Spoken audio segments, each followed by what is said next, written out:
La paix soit avec vous.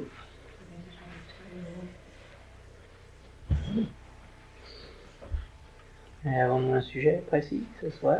Oui.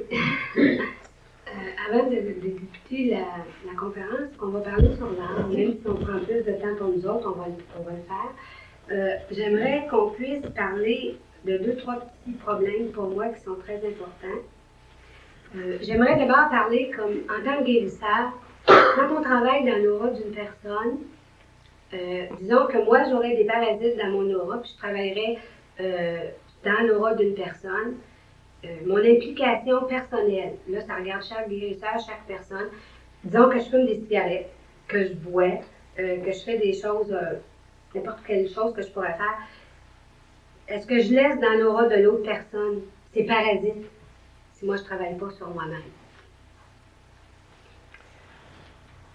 Non seulement tu laisses sur l'autre ce qui t'appartient, puisque nous émettons des ondes en permanence, ces ondes impliquent tout le reste. Mais le travail ne peut pas se faire. Du fait que l'onde épaissie ou négative va se propager ailleurs que là où elle va se diriger. Une onde pure va, disons, en ligne droite. Il n'y a pas de ligne droite dans la nature, c'est des lignes courbes. Mais cette courbe est parfaite. Or, si une onde part d'une source polluée par le tabac ou par l'alcool, c'est pas possible que l'onde atteigne son but. Donc, elle va être lourde, chargée, au lieu de viser haut, elle va nécessairement descendre plus bas. Elle ne donnera pas de résultat.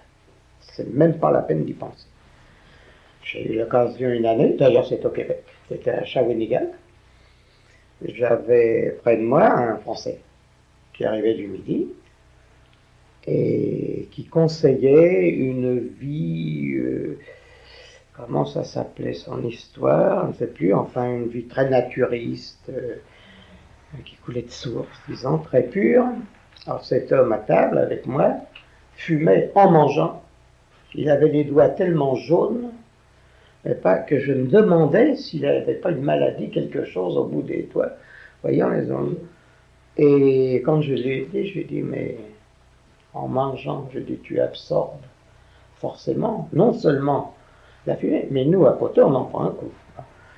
Mais toi, tu absorbes avec ton produit, la nicotine, tout le reste, et c'est pas bon, il s'est mis dans une colère telle, parce que il dit non, c'est incompatible. Comment voulez-vous qu'une source pure puisse être polluée? Si elle est polluée, parlons plus, vous savez, ne parlons plus ni de naturisme, de soins, disons, impeccables. Ça, c'est pas possible.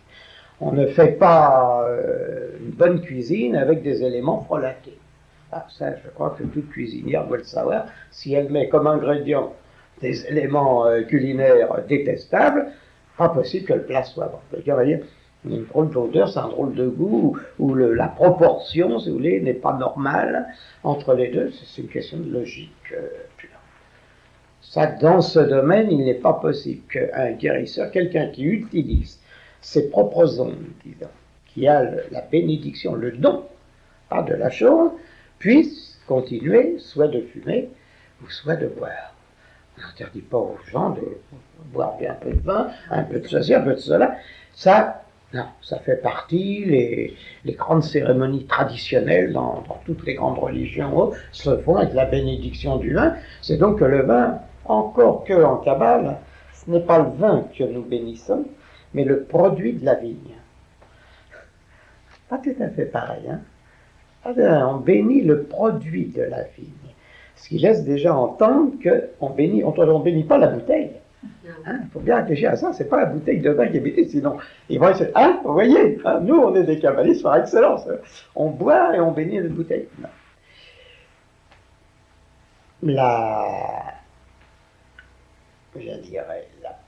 Pas la profession, la vocation, par exemple là, quoi, celui qui a cette vocation le comprend d'instinct, et si au départ il a des antécédents, supposons qu'il n'en aurait, il a assez de lucidité, puisque d'un côté un don est attribué pour éliminer par sa propre volonté, ou le vin, dans le mesure où il arrive à être ivre, ou, il a attrapé une bonne cirrhose du foie, ou le tabac. Alors quelqu'un me disait aujourd'hui, était là, n'est-ce pas, mais le tabac est dans la nature.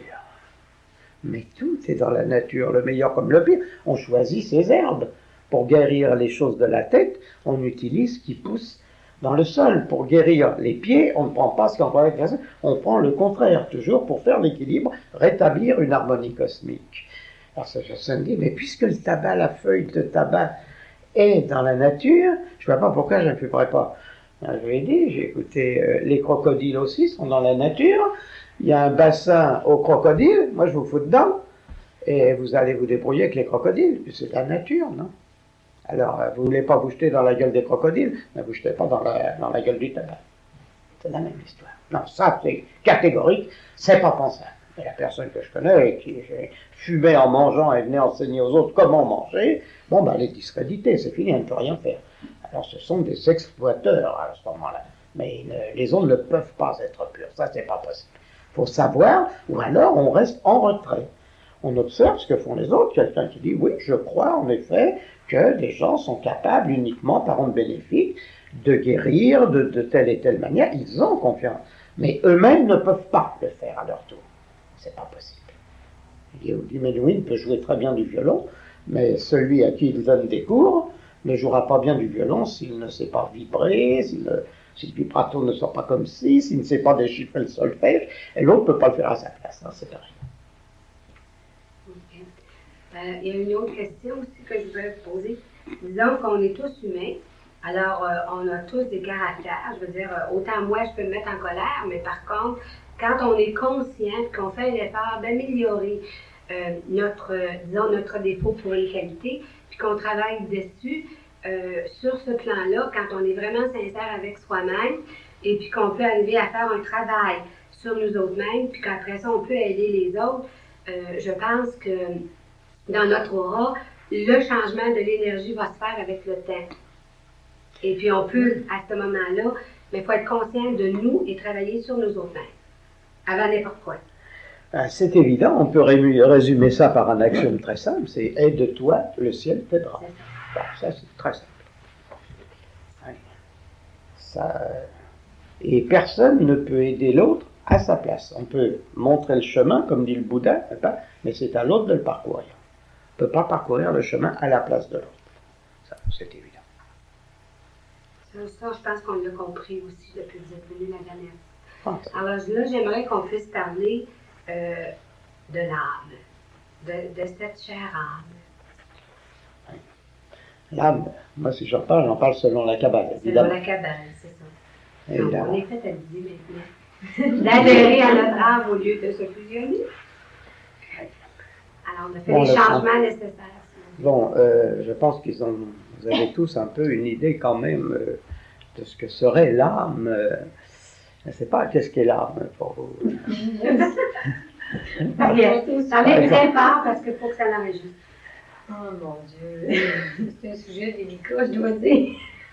Oui, mais aussi délicat soit-il, si l'on en parle pour savoir de quoi nous parlons. Justement, c'est une question qui m'intrigue depuis un certain temps, question de contact aussi avec l'âme.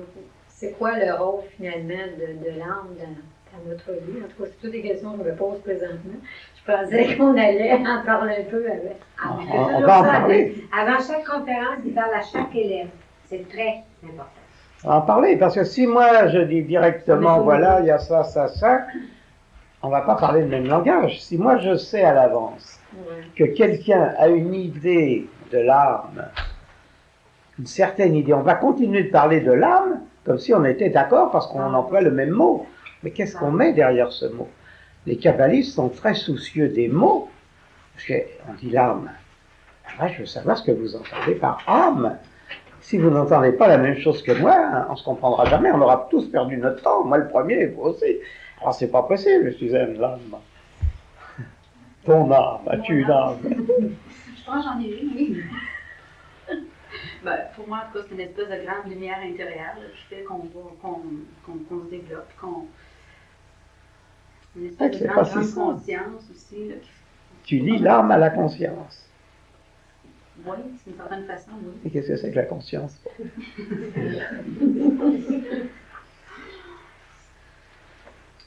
C'est l'espèce de partie dans nous autres qui nous dit quand on fait bien, quand on fait mal, puis c'est qui notre partie va nous dire. Qu'est-ce que le bien, qu'est-ce que le mal? Non, la conscience, c'est pas ça. La conscience est un état d'appréhension du réel. Être conscient, c'est pas savoir qu'une chose est bien ou est mal d'abord. C'est avoir conscience de quelque chose. Mais de quoi? L'idée du bien, tu me dis ce qui est bien, ce qui est mal, qu'est-ce qui est bien, qu'est-ce qui est mal. On rappelle l'histoire du juge blanc d'Afrique. Hein? C'est raconté. Là, qu'est-ce qui est bien, qu'est-ce qui est mal? Le juge blanc d'Afrique, à qui le cannibale vient se plaindre. Tribu cannibale en Afrique noire, vous n'êtes pas au courant, non? Ça fait rien. Le cannibale en Afrique noire, qui a l'habitude de partir en guerre contre les tribus voisines. Je te réponds, Suzanne, tu vas voir que c'est pas si simple. Il part en guerre contre les tribus voisines, ils vivent comme ça en Afrique noire, et c'était dans un pays d'Afrique qui était avant colonie française. Le juge était français, c'était un juge blanc qui était là, qui se superposait aux coutumes locales, comme ça se fait partout en Afrique noire, et ailleurs aussi d'ailleurs. Et un jour, un cannibale vient trouver le juge blanc et lui dit, pendant qu'on est parti en expédition contre l'autre tribu de l'autre côté du fleuve, quand je suis rentré, j'ai découvert, ils ont mangé ma femme. Le juge lui dit, et alors? Juge blanc, français. Il lui dit, mais c'est la coutume chez vous. Il dit, toi, quand tu fais l'expédition là-bas, tu ne te gênes pas pour manger la femme des autres. Non, il dit, vous ne me comprenez pas. Je ne vous dis pas ça, mais bien sûr qu'ils ont mangé ma femme, le problème n'est pas là. Mais ils ont tous mangé ma femme, ils ne m'ont pas laissé ma part. Ils lui ont pas gardé une cuisse ou quelque chose, ils lui ont pas laissé sa part. Lui, ce qui était le mal, c'était pas qu'on ait mangé sa femme, c'était la coutume. On lui avait pas gardé sa part. Tu comprends? Alors qu'est-ce que le bien, qu'est-ce que le mal? Pour nous, on est dans la même position. Tu comprends, du juge blanc d'Afrique, à qui tu viens de dire, je viens de me plaindre de ceci. Il y a beaucoup de lumière, il n'y a pas assez de lumière. Est-ce qu'une trop grande lumière est un bien? Est-ce que c'est un mal? Il y a des gens qui ne supportent pas une trop grande lumière. Ni la vérité. Nietzsche disait, quelle dose de vérité supportez-vous? Voilà la question. Il y a des gens qui ne supportent pas une certaine dose de vérité. La conscience, entre en ligne de compte après. Mais l'âme, qui est le centre le nerf de la guerre ce soir, il n'y a pas de cannibale. L'âme, c'est quoi? C'est quoi pour toi l'âme? Penses-tu avoir une âme de... J'espère. J'espère. Elle a du mal à définir. C'est un morceau que tous les hommes possèdent. Puis c'est à l'état brut, c'est à l'être humain de le fabriquer son destin, son évolution, par son libre choix. C'est une essence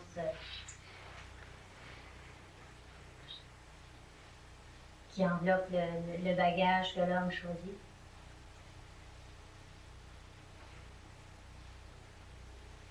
Ça donne une idée de l'âme. Et Louise? L'âme, ça serait une force qui anime mon corps, le corps physique, qui dirige ma vie en fin de compte. Et c'est le but de ma vie. Le but est compris dans l'âme au départ. Mais comment tu te la représentes, cette âme? C'est une énergie, c'est une force. Une énergie, pas mal, ça déjà, oui. Déjà pas mal. Il a dit? Oui, moi je crois que c'est. Donc, l'âme, c'est le bagage que nous avons au départ. Puis, justement, qui si bien se transmuter dans un corps. Puis, par la suite, justement, tout dépend du cheminement on l'a, c'est un bagage qu'on a au départ, puis on fait le cheminement avec dans notre vie par la suite. C'est ton point d'individualité. Un point d'individualité. Ouais. Puis à ce point-là, c'est ce que j'ai été dans mes vies antérieures que je peux aller contacter pour pouvoir m'améliorer pour mes vies futures, puis ma vie présente. Et notre ami, là. Je suis pas trop sûre, donc, qu'est-ce que c'est? J'ai l'impression que c'est mon état de conscience face à mon évolution, face à Dieu. Disons, pour certaines personnes, c'est encore inconscient. Pour d'autres qui ont une ouverture sur l'évolution qu'ils doivent opérer pour retourner à Dieu, c'est plus développé. Mais c'est pas très clair, comme entre l'âme et l'esprit, c'est pas très clair. Puis je suis même pas certaine si mon âme est immortelle. Ça, j'aimerais ça vous développer un petit peu.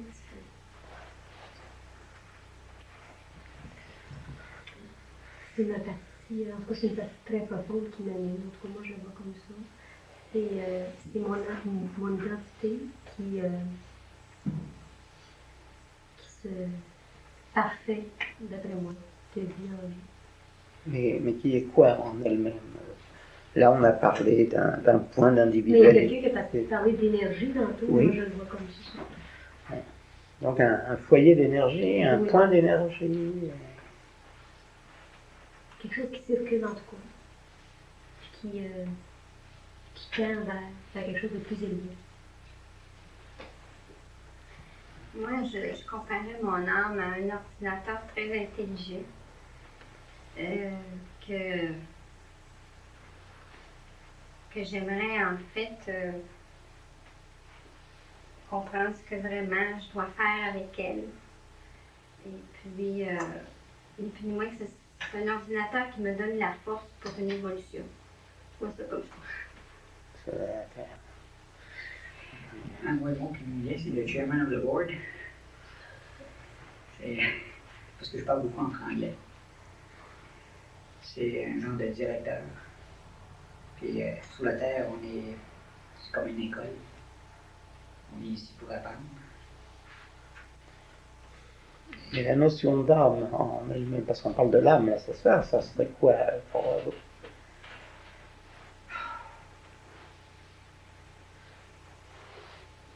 Il n'y a pas une définition, une idée, un mot qui éclairerait. Un genre d'énergie. Moi aussi, j'ai l'impression que c'est une forme d'énergie à l'intérieur de moi-même. Je crois que c'est codé, cette énergie-là, reliée à un autre ordinateur. Un relais, en somme, de quelque chose d'autre. Définitivement. Pour moi, ça ne peut pas être autrement, au moins que vous me prouverez le contraire ce soir. Mais pour moi, c'est une grande forme d'énergie codée et reliée à un autre ordinateur d'une forme quelconque. Pour moi, logiquement, c'est pas possible que ça soit autrement. Donc une certitude. Notre avis. Oh, très difficile. Mais enfin, si on prend assez simplement, là, qu'on dit de l'âme, qu'on prend le verbe animer, là, quelque chose qui est animé de, alors qui manifeste qu'il y a une vie dans quelque chose. Et moi, justement, par rapport à l'âme, je parlerais que par notre âme, on participe à la vie avec un grand V. Et que dans ce sens-là, l'âme qui est dans nous serait comme un morceau, comme une parcelle,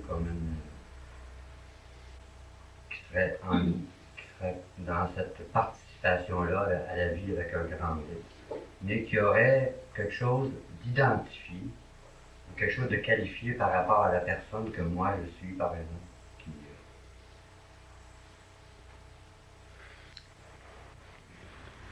Moi, j'expérimente mon âme comme quelque chose de très profond en moi, qui est permanent, qui est stable, qui est comme immuable, calme, peu importe ce qui se passe autour de moi-même, émotivement ou intellectuellement. Je suis une espèce de lac profond. Puis c'est comme je chantais en même temps, ça se répercute dans les... C'est à la fois c'est plus profond, c'est plus élevé, dans le sens où ça se répercute dans les parties les plus élevées d'un champ d'énergie. Puis en relation avec toute l'énergie du monde. C'est comme ça que je... Pour moi, l'âme, c'est un souffle de vie qui me permet d'évoluer et de grandir dans les énergies qui circulent autour de moi. Souffle de vie. Pour moi, l'âme, ça serait comme un moteur d'énergie spirituelle. On pourrait comparer ça comme le cœur du côté physique. Le cœur, c'est le moteur physique, puis l'âme, c'est le moteur spirituel.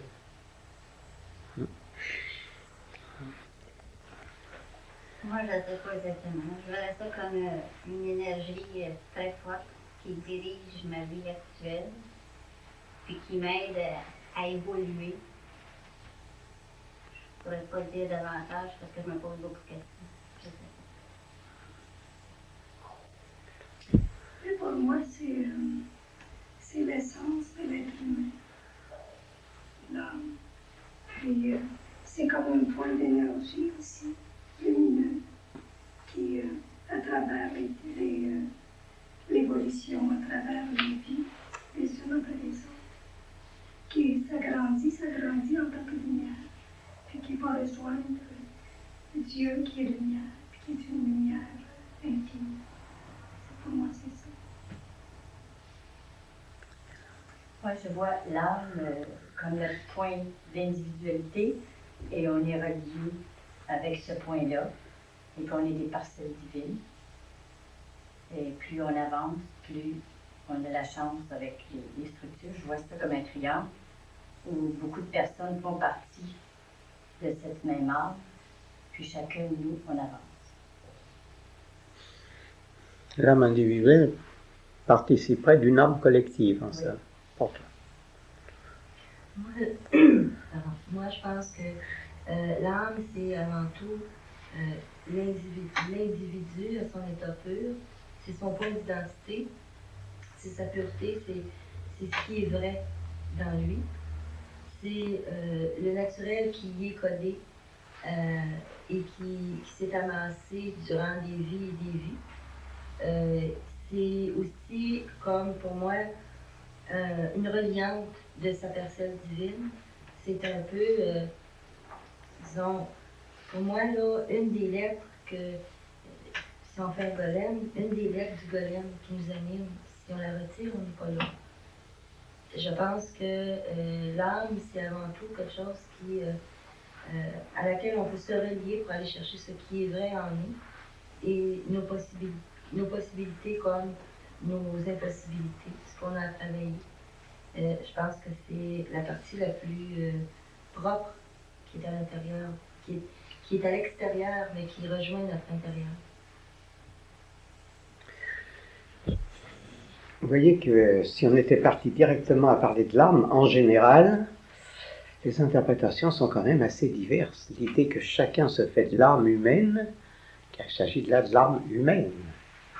C'est de ça qu'on parle ce soir, de l'âme de l'homme. Les avis sont très partagés, peut-être complémentaires par moments, ça interfère, mais les définitions ne sont pas simples. Vous voyez qu'on ne sait pas toujours de quoi l'on parle. Les kabbalistes parlent toujours de choses avec précision. Alors un terme n'est jamais employé à la légère. Il y a 5 termes en Kabbale pour parler de l'âme. Vous voyez qu'il y a peut-être des raisons pour lesquelles je vous ai posé cette question. Je n'ai pas posé la question à Maggie, comme fait. J'écoutais tout le monde pour essayer de trouver une bonne réponse, je ne sais pas. Peut-être tu as la réponse qui va englober toutes les réponses, là. Je ne penserais pas, mais je ressens l'amour comme c'est-à-dire l'âme pour moi, là, c'est une grande puissance ou une vibration qui nous relie à la foi puis à l'amour. notre foi nous amène à faire ce qu'on doit faire, puis il faut aimer. À travers l'amour, à ce moment-là, tout nous est donné. Moi, je le ressens comme ça. Donc, il ne donne pas de définition de l'âme. Il se passe quelque chose à travers toi qui te permet d'être ou en contact, comme certains ont dit, avec la divinité, le point de lumière, etc. Mais il n'y a pas de définition de l'âme. Mais c'est une puissance. Une puissance. Bon, alors parlons le mot comme cela. Alors, disons en gros, nous avons fait un survol. Parce qu'il est bon de savoir ce que chacun met derrière les mots. Hein. Si on parle d'une chose et qu'à la fin tout le monde a compris autre chose, on a tous perdu notre temps. Pour les kabbalistes, je le disais, il y a donc 5 mots pour parler de l'âme. S'il y a 5 mots, c'est justement parce que c'est pas simple. C'est parce que la définition n'est pas facile à trouver. Alors quand on parle de l'âme, qui a une âme et qui n'en a pas? Quelqu'un a déjà soulevé le point en passant de l'âme immortelle ou pas immortelle. Est-ce quelque chose qui demeure ou qui risque de ne pas demeurer? Quelqu'un a soulevé le point. Hein? Est-ce immortel d'abord? Est-ce quelque chose de permanent ou de provisoire? Est-ce quelque chose qui nous appartient en propre? Et à ce moment-là, qu'est-ce qui nous appartient en propre? Un point, on a dit, bon, c'est pas mal, il faut bien partir de quelque chose qui nous relie à d'autres choses. Donc l'être humain se trouve être animé, le mot âme est là pour l'exprimer, animé par quelque chose qui le dépasse. C'est pourquoi les kabbalistes disent que nous possédons tous, d'abord, à la base, une âme qu'on appellera animale, si vous voulez, et qu'on retrouve chez tout être vivant, un animal ordinaire, chez l'homme, qui fait que cet homme doué de quelque chose. Hein? On a employé le mot vie, par ici. Ça, on l'appelle nefesh. Hein? C'est le premier degré, si vous voulez, de l'âme. On lui donne un nom, nefesh, et parfois on dit, pour dire tout homme, toute personne, on dit tout nefesh. Ça paraît bizarre, mais on dit, oui, c'est une personne, elle est douée d'âme animale, élémentaire. C'est par exemple la personne que vous voyez somnoler, hein, dans son lit, ou qui dort, hein, pas. Vous dites, elle vit, elle est donc douée de quelque chose de vivant. Ça, c'est l'âme animale. L'homme, sans être conscient, sans avoir de conscience, est doué de cette chose-là. Mais il y a des degrés, puisque la preuve, c'est quand il va sortir du sommeil physique, cet homme. En principe, il est réveillé. On dit qu'il est éveillé ou réveillé. On dit ça, mais il n'est pas. Il n'est pas vraiment réveillé, il n'a pas atteint un état de conscience authentique, parce que dès qu'il est réveillé, il va vaquer à ses occupations immédiates, c'est-à-dire qu'il va aller à sa salle de bain, prendre son petit déjeuner, etc. Il va faire des gestes, disons, de routine, il va agir comme un golem, comme un robot, donc comme un automate, sans conscience. Un chat est-il conscient lorsqu'il étire ses pattes, il entend qu'on lui prépare son plat, ou le chien, il y va, il s'y rend mécaniquement. Il n'a pas besoin de réfléchir, de penser, d'être conscient. Il y va, il sait bien où il va. Ça s'appelle savoir, ça. Il y va par automatisme. On dirait, il y va par instinct. Même s'il n'y a rien dans le plat, il va aller voir vers le plat. Il sera étonné s'il n'y a rien dans le plat, si on a oublié de lui préparer son plat. Mais il va y aller d'instinct, comme on dit. Alors cet instinct, ça, c'est le premier degré de ce qu'on pourrait appeler l'âme. Ce qui anime l'animal ou l'être humain, au même degré. L'homme a l'avantage d'avoir une petite différence avec l'animal, chacun selon son espèce. L'homme ne descend d'aucun animal, parce qu'il a en lui un embryon de principe spirituel. c'est le deuxième degré de l'âme, on l'appelle Ruach. Alors, on a parlé du souffle, c'est vrai, c'est ça. Ruach, en hébreu, veut dire le souffle, le vent, la brise. Le second degré, donc, de l'âme, ce terme que nous essayons de cerner pour nous comprendre, c'est Ruach. Ça, c'est vraiment dans l'homme l'embryon de spiritualité. Tout homme est prêt à aller vers son plat par instinct, par automatisme. Tout homme possède la possibilité d'atteindre à la spiritualité, mais il ne s'en sert pas automatiquement. Les uns le négligent, laissent la chose se résorber, ils travaillent toute la sainte journée, n'a qu'aux occupations, regardent une imbécilité à la télévision et s'endorment. Du sommeil, espérons, du juste. Ce principe spirituel, il est en train de dégénérer, d'étouffer. Il ne se développe pas, il ne se développera pas tout seul. Si, en la personne même, en l'être que vous êtes, vous avez déjà une préoccupation d'un autre ordre, il me semble que si j'étudiais certaines choses, si je prenais conscience de certaines choses, c'est-à-dire si le réel m'apparaissait tel que je crois qu'il est, je vais peut-être m'éveiller, mais non pas m'éveiller comme celui qui sort de son lit et qui est encore dans les brumes, qui va aller à tâtons vers sa brosse à dents ou la main ou le savon. Il va être conscient de son éveil. Celui-là est à même de développer non seulement l'embryon, principe spirituel, mais l'âme proprement dite. Parce que l'âme proprement dite, c'est pas les deux premiers degrés dont on vient de parler, c'est le troisième degré. C'est ce qu'on appelle en hébreu neshama. Neshama, c'est vraiment l'âme. Alors attention. Il est dit en principe que tout être humain a une âme. Oui, il a nefesh, il a ruach. Il n'a pas nécessairement neshama. La fine pointe de l'âme. Maître Eckhart enseignait ces choses à des soufis, des kabbalistes bien sûr. Cette fine pointe de l'âme, c'est-à-dire le point granitique, vraiment le centre de référence, le centre de gravité, comme on dit aussi dans certaines traditions.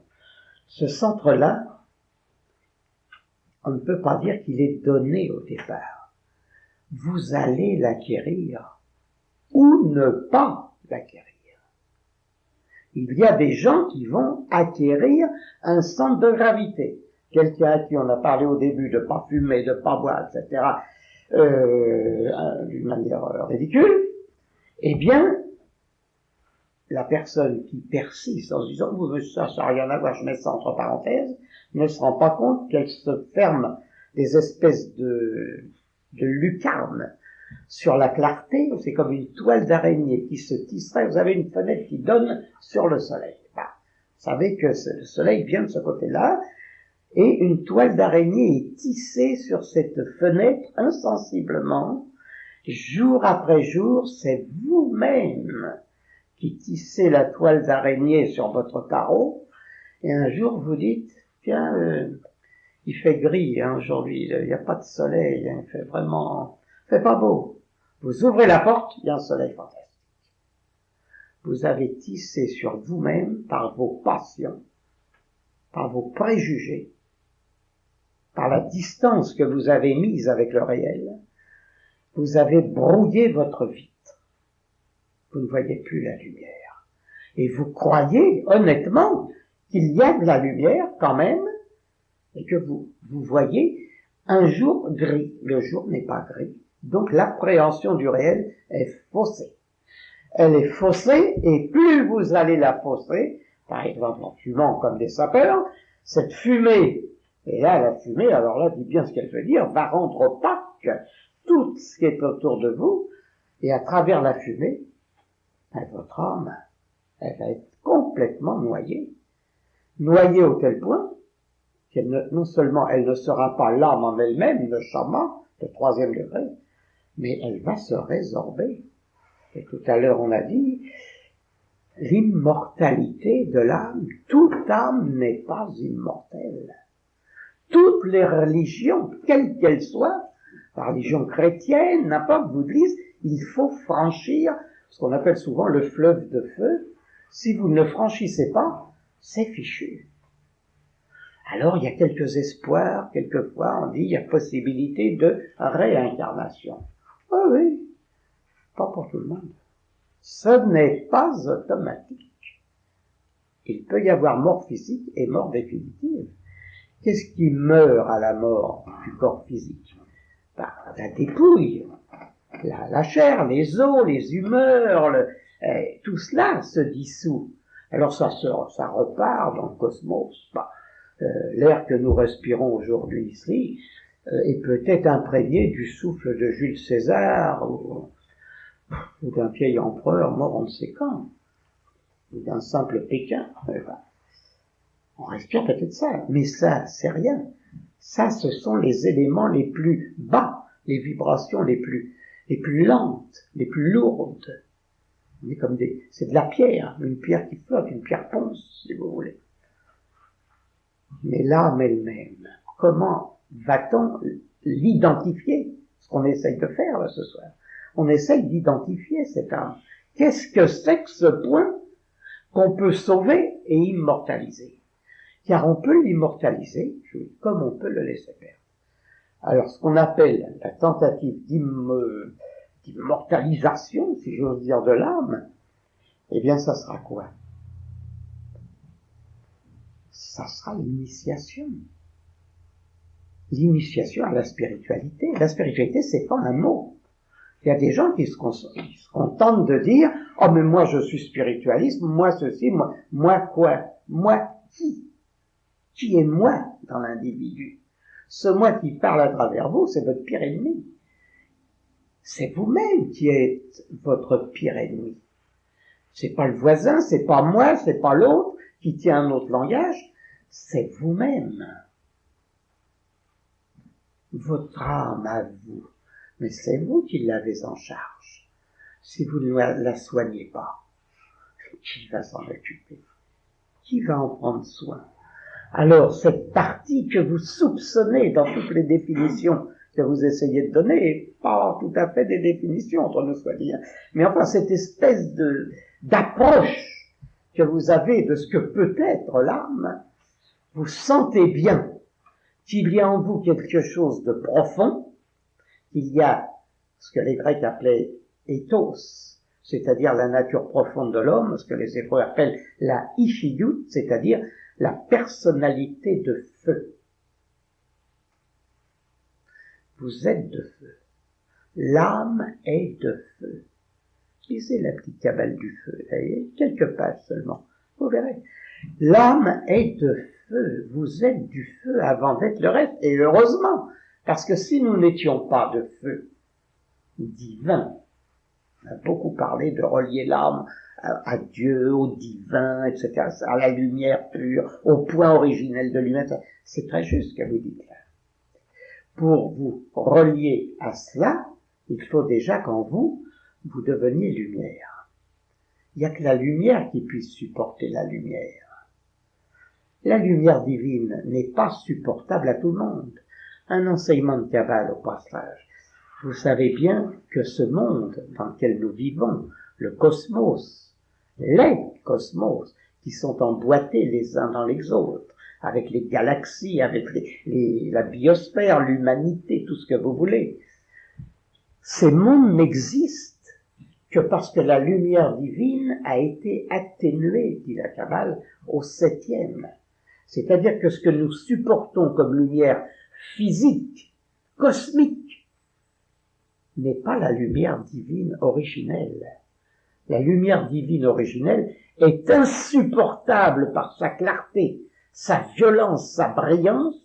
Vous seriez tous éblouis comme la taupe qui sort à la lumière et qui est éblouie, elle ne voit pas, elle ne peut pas voir, elle ne peut pas le contempler, elle est éblouie. Même nous, c'est pas recommandé de regarder le soleil les yeux grands ouverts. La lumière divine est insupportable, mais vous êtes lumière. Et si vous cultivez cette lumière, vous allez la rendre compatible avec la lumière divine. Il n'y a qu'à cette condition que vous puissiez l'approcher. Alors, en faisant cela, vous vous créez une âme. C'est vous qui créez l'âme proprement dite. Et lorsqu'elle sera créée, alors vous atteindrez le 4e degré de l'âme, qui est le degré de Chaya, le degré de la vie. Car là, nous ne vivons pas, nous vivotons. Je ne sais pas si le mot est très québécois, mais en français, ça dit bien ce que ça veut dire. On ne vit pas, on vivote. On vivote. On survit, comme disent certains. On survit, on surnage. Vous atteindrez le 4e degré qui va déjà vous préparer à affronter cette lumière originelle qui est très forte. Et il y a un 5e degré qui n'est réservé qu'aux super initiés. Et ça, c'est le degré que nous appelons de Yerida, racine Echad, qui veut dire un, l'unité, car tout est unité. Mais attention, nous ne pouvons réintégrer le sein de l'unité, car nous n'y sommes pas. Nous nous mouvons dans l'unité, comme dit saint Paul pour les chrétiens. Nous nous mouvons en Dieu, c'est en lui que nous avons notre être, etc. Nous nous mouvons en lui. Mais nous, si nous avons de l'unité en nous qui nous permet de vivre, nous nous apparaissons les uns des autres comme différents. Nous sommes différents. Nous sommes multiples. Suzanne n'est pas la voisine, Louise n'est pas la madame, etc. Nous sommes tous différents. Et pourtant, nous tous réunis, nous formons une unité. Mais pour atteindre l'unité divine, qui elle englobe tout, la Kabbale explique ça avec au-dessus du trône divin, au-dessous du trône divin. Bon, il y a un trône divin, au-dessus lumière pure, unité totale, au-dessous l'humanité. Pour passer à l'étage supérieur, si j'ose dire, ou autre, différent, plus lumineux, il faut franchir les 5 degrés de l'âme. Alors là, vous allez rendre votre âme immortelle et acquérir ce que moi j'appelle un noyau de lumière autour duquel tout va graviter après. C'est-à-dire que rien ne fera plus basculer. Ça sera une partie de bras de fer, si vous voulez, permanente avec le monde entier, avec tout ce qui existe. Mais qu'est-ce qui va faire qu'en fin de compte, vous allez remporter la lutte? On va faire, c'est qu'au bout d'un moment, il y a quelque chose en vous que personne ne peut vaincre, c'est votre unité à vous. Ce qui, pour l'instant, prend le nom d'âme en général, mais qui est flottant, qui n'est pas encore précis, qui n'est même pas clair, vous voyez, avant, dans tous les esprits. Il y a l'idée, il y a la préscience de ce que ça peut être, mais en vérité, on ne sait pas. Alors, le sujet de l'âme, dire l'âme en général, sans préparation, l'homme qui n'est pas préparé, quand je dis l'homme et la femme, c'est un terme générique, l'être humain qui n'est pas préparé à savoir ça, parce qu'on lui dit tout le monde a une âme, elle est immortelle, c'est de la littérature. L'homme ne sait pas ce qu'il a en lui, et surtout, ce qu'il risque de ne plus avoir. Mais la lumière, je la reçois, je suis conscient, comme disait tout à l'heure. Je suis conscient que, qu'est-ce qui est conscient en vous? Où se loge, où se situe cette conscience? Vous avez conscience de quoi? Il faut avoir d'abord conscience de la conscience. Dire je suis consciente que ça c'est bien, ça c'est mal. Rappelez-vous mon jugement d'Afrique. Qu'est-ce qui est bien, qu'est-ce qui est mal? L'autre c'est parce qu'on a mangé sa femme. L'autre c'est parce qu'on lui a pas gardé sa part. Qu'est-ce qui est conscient et conscient de quoi? Il faut être conscient de la conscience. Sinon vous continuez de dire des mots et vous continuez d'être des automates, des robots. Il dit, mais ça m'est égal. Mais non, ça ne m'est pas égal. C'est grave. C'est votre vie qui est en jeu. La vie de votre âme, ce que vous voulez sauver. Comme on dit, cet homme a sauvé son âme. Ce matin, un journaliste qui m'interviewait, je vous donne des choses toujours comme ça, prises dans la Bible, me dit, voilà, vous avez 10 millions de lecteurs avec vos livres. Vos livres sont publiés en langue espagnole, c'est une langue qui est très répandue dans le monde, donc vous avez au moins tant de lecteurs, d'accord, en langue française, d'accord, bon, très bien, vous avez des gros tirages, c'est parfait. Donc, il me dit, 10 millions de personnes peuvent-elles être sauvées par vous? Il me dit, croyez-vous que les 10 millions, je sais très bien que les 10 millions ne seront pas sauvés. Alors il me dit, alors quelle est votre vie? Je lui dis, si sur 10 millions, j'en ai sauvé une, quand on me demandera des comptes sur un autre plan, je dirais, j'ai sauvé une âme sur 10 millions. J'ai gagné mon incarnation. Ça me suffit. Je crois savoir que j'en ai sauvé plus d'une. Mais je serais heureux si je peux affirmer que j'en ai sauvé une âme. Parce que l'âme, elle doit être sauvée. C'est pas quelque chose qui se sauve tout seul. Un bon nageur qui a une crampe, que ce soit en piscine ou au large, il faut bien que quelqu'un vienne le sauver. S'il ne peut plus se débattre, aussi bon nageur, aussi bon champion du monde soit-il. En France, il y a une piscine que je connaissais bien à Toulouse. J'ai fait la libération de la ville de Toulouse, dans la Résistance, en 1944. Quand nous sommes rentrés dans la piscine de Toulouse, ce qui m'a frappé, c'est qu'il y avait une plaque, pas un nom, ici est mort comme les héros antiques, le meilleur nageur des professeurs de natation de Toulouse, qui en plaçant des filins en bas de la piscine, s'est pris les pieds dans le filin. Il n'a pas essayé d'alerter ou rien, il n'a pas appelé à l'aide, il est mort au fond de la piscine. Il n'a pas été sauvé. C'était le grand nageur, c'est lui qui était le maître Toulouse, c'est un ancien champion, etc. Il y a une plaque. Il s'est pris le pied dans le filin, et comme les héros antiques, il n'y a rien eu. Il a senti qu'il était brisé. J'appelle pas au secours, c'est pas possible. Pensez à cette image que je vous donne là, qui me vient à l'esprit comme ça. Pourquoi? Il faut sauver son âme. Il appartient à chacun de sauver en lui.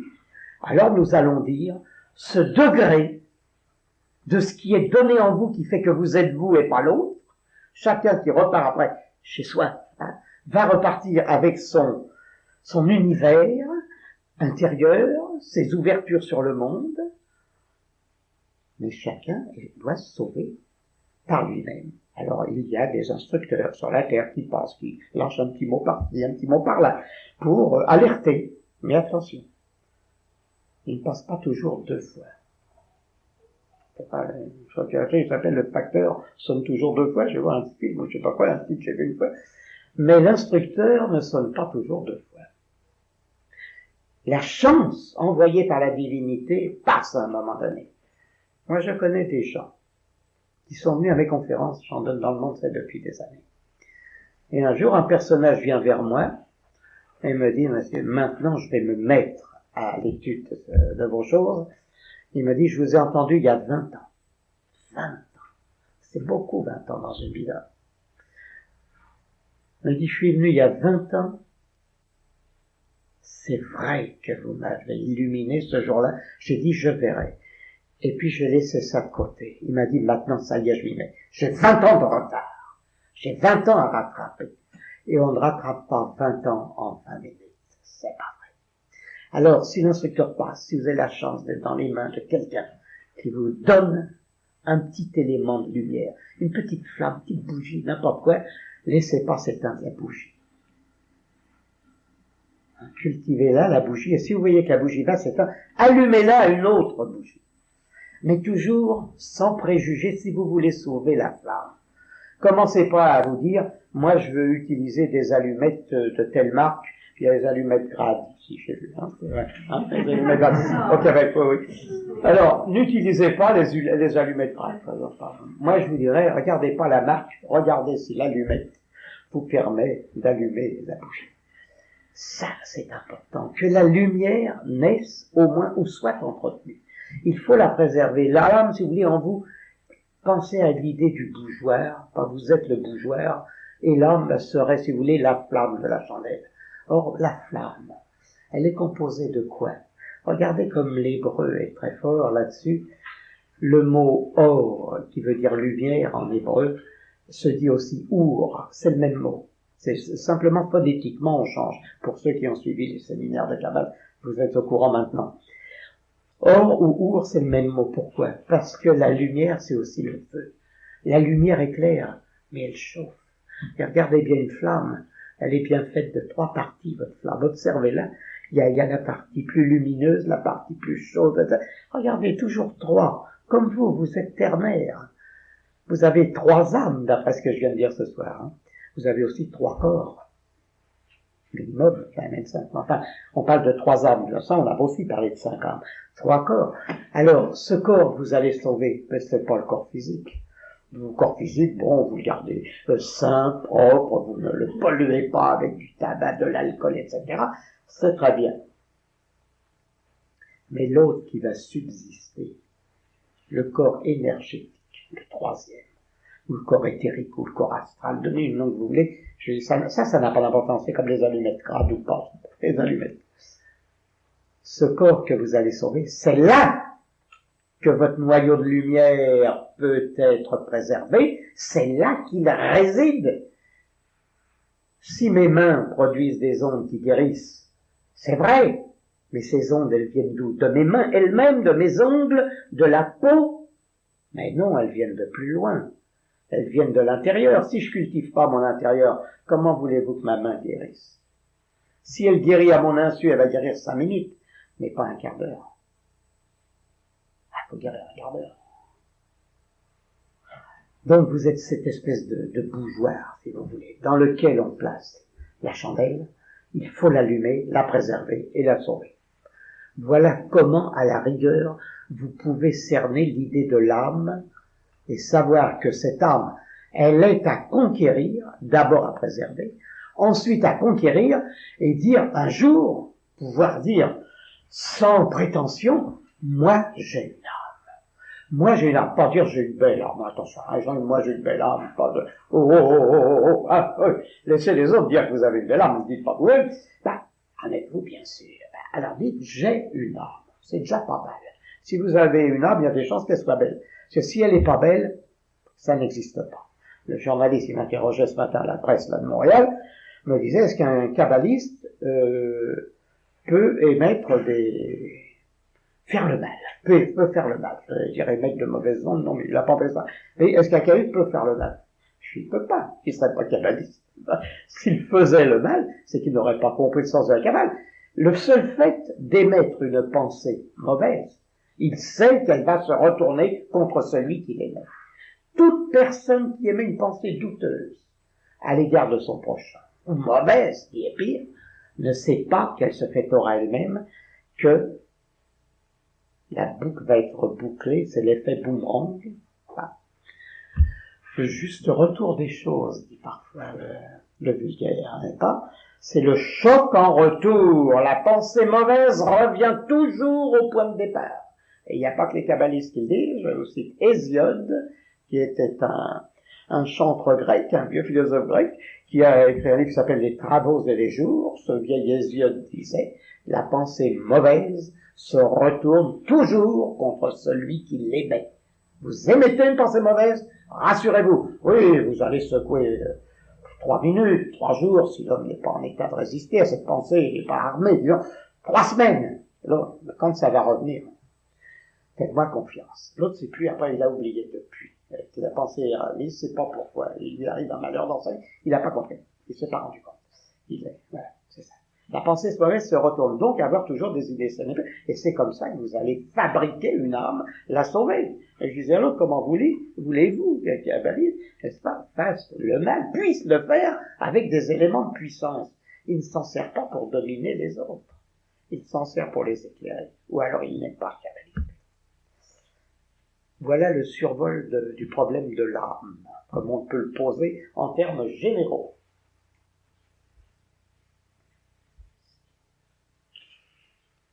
Est-ce clair? Ai-je été suffisamment clair? Je crois qu'il est bon d'avoir une introduction, si vous voulez, à ces sujets, avant d'aller très profondément dans les choses.